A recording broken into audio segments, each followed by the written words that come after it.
నేర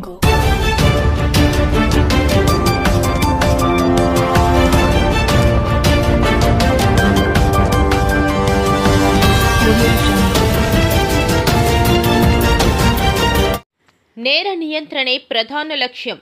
మహిళల బాలికల భద్రతకే మొదటి ప్రాధాన్యత.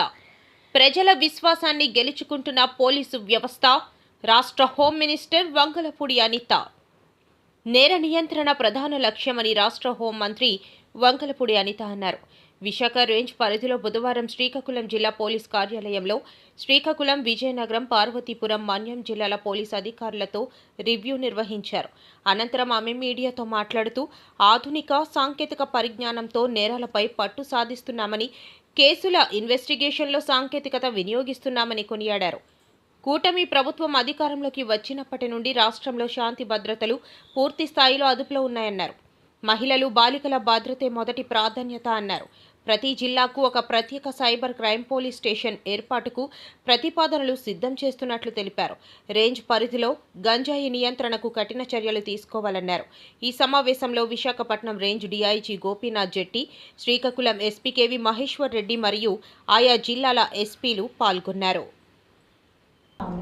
సో మ్యాక్సిమం ప్రివెంట్ చేస్తున్నాం. అందుకే మీరు ఇందాకే నేను చెప్పానమ్మా, 20% ఒక విజయనగరం జిల్లాలోనే ఉమెన్ అగైనెస్ట్ క్రైమ్లో 20% తగ్గిందంటేనే మేము ప్రివెన్షన్ మోడ్లో ఎలా వెళ్తున్నామో మీరు అర్థం చేసుకోవచ్చు.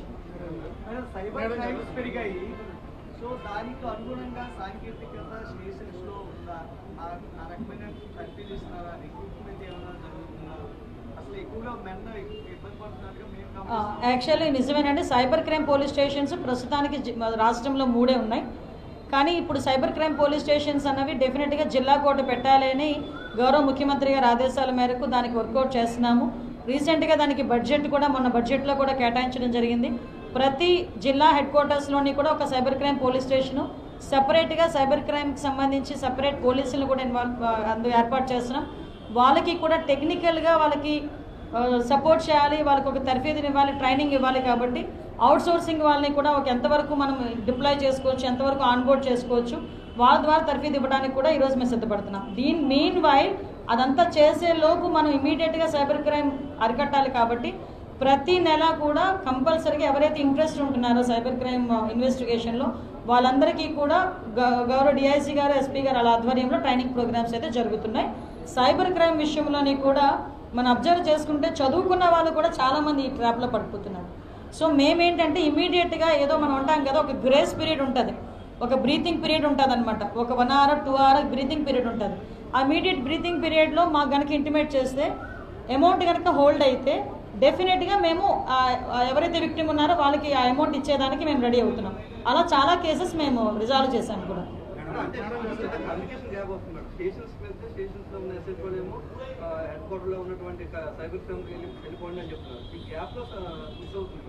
నో విషయం ఏంటంటే మా వాళ్ళకి కూడా క్లియర్ ఇన్స్ట్రక్షన్ ఇచ్చాం. ఏ పోలీస్ స్టేషన్లో పరిధిలోనైనా కేసు బుక్ చేయాల్సిందే. 0 FIR, మీరు ఒకసారి వినండి అమ్మా, 0 FIR చేయాల్సిందే. ఇన్ కేసు అది వాళ్ళ పరిధిలోది కాదు అనుకునేటప్పుడు వాళ్ళు ఆ సైబర్ క్రైమ్ పోలీస్ స్టేషన్కి వాళ్ళ తర్వాత ట్రాన్స్ఫర్ చేస్తారు. బట్ ఏదైనా ఏ పోలీస్ స్టేషన్లోనైనా ఎవరైనా వచ్చి కంప్లైంట్ తీసుకునేటప్పుడు ఆ కంప్లైంట్ తీసుకోవాల్సిందే.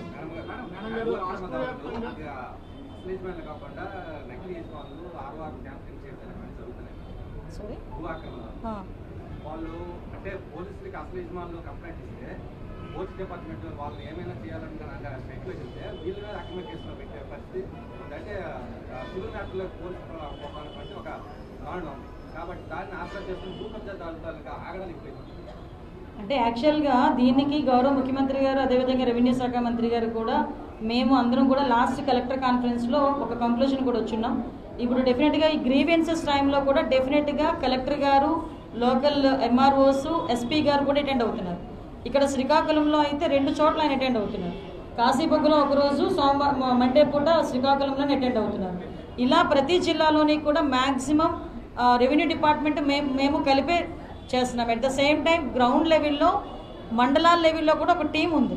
దయచేసి అది కూడా మనం కూడా కొన్ని విషయాలు మనకి కూడా తెలియాలి. లోకల్ MRO, లోకల్ SHO, అదేవిధంగా లోకల్ VRO వీళ్ళందరితో పాటు ఒక కమిటీ ఉంది. వాళ్ళు 15 daysకి ఒకసారి కూర్చోవాలి. ఇటువంటివి ఈ లీక్ మనకి భూ సంబంధించిన తగాదాలకు సంబంధించిన కేసెస్ ఏదైనా ఉన్నా కూడా అక్కడ వాళ్ళు మాకు చేసే రికమెండేషన్స్ బట్టి పోలీస్ యాక్షన్ అనేది ఉంటుంది.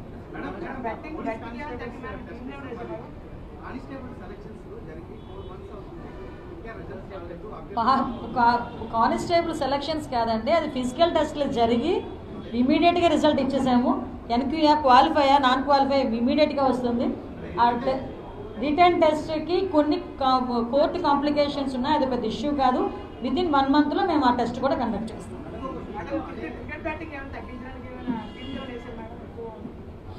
క్రికెట్ బెట్టింగ్ అని చాలామంది మాట్లాడుతున్నారు, కానీ దాని మీద చెప్తున్నానండి, పోలీస్ వాళ్ళు పూర్తి సర్వేలెన్సెస్ అలాంటి వాళ్ళ అందరి మీద ఉంది. ఎక్కడైనా దొరికితే కనుక లోపల తీసుకుని చేస్తారు.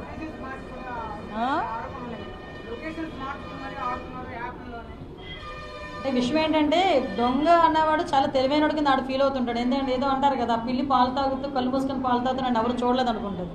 వాళ్ళకే అని తెలివితేటలుంటే ఐపీఎస్లు పాస్ అయ్యి అంత ట్రైనింగ్ తీసుకొని ఇంతమంది జనాలను చూసి వీళ్ళకి తెలివితేటలు ఉండాలి. వాళ్ళే తెలివైన వాళ్ళు అనుకుంటే వాళ్ళకి మించిన తెలివితేటలు పోలీస్ డిపార్ట్మెంట్ మీద ఉన్నాయి. అందుకే మ్యాక్సిమం బెట్టింగ్స్ని కూడా అరికట్టగలుగుతున్నాం.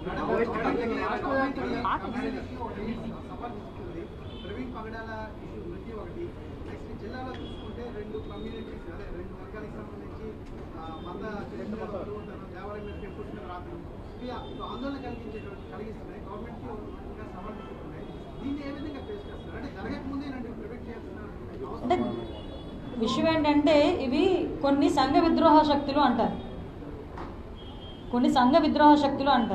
ఇలాంటి వాళ్ళని కంట్రోల్ చేసుకునే బాధ్యత అయితే మాది ఉంది. డెఫినెట్గా వాళ్ళ మీద కంట్రోల్ చేసుకుంటాం. విషయం ఏంటంటే, ఒక ఇష్యూ ఇందువల్ల జరిగింది, ఏం జరిగింది అన్నది డిపార్ట్మెంట్ వాళ్ళకి ఒక బ్రీతింగ్ స్పేస్ ఉంటుంది. దాంట్లో వాళ్ళు ఇన్వెస్టిగేషన్ చేసుకుంటున్నారు. ఆ ఇన్వెస్టిగేషన్ చేసే టైంలోని కూడా ఆ కంగారు పడిపోయి చాలామంది రకరకాలైన అవి కూడా నేను క్లియర్గా చెప్తానండి, ఇంటెన్షనల్గా చేసిన వాళ్ళు వెనకాతలు ఎవరు చేయించారు. ఒకటి క్రైమ్ జరిగినప్పుడు మాత్రం ప్రతి ఒక్కరు ఆలోచన చేసుకోవాల్సింది ఏంటంటే, ఈరోజు నేనేదో గోడల మీద రాసేసాను అన్నది వాళ్ళ సంబరం కాదు. అది ఎందుకు రాశారు, మీ చేత ఎవరు రాయించడానికి గల ఇంటెన్షన్ ఏంటి, ఇదంతా కూడా మేము బయటకు లాగే పరిస్థితులు ఈరోజు కనిపిస్తున్నాయి. దయచేసి నేను అదే చెప్తున్నా, ఎవరో ఏదో చెప్పారు మేము చేసేస్తామంటే కేసుల్లో ఇరుక్కొని అనవసరంగా జీవితాలు పాడు చేసుకుంటారు. ఈరోజు ఒక సెక్యులరిజం నడిచిన పరిస్థితి కనిపిస్తాను. మనకేంటంటే అన్ని మతాలు అన్ని కులాలు సమానమే. ఈరోజు ఎన్డీఏ గవర్నమెంట్ కూడా వచ్చిన తర్వాత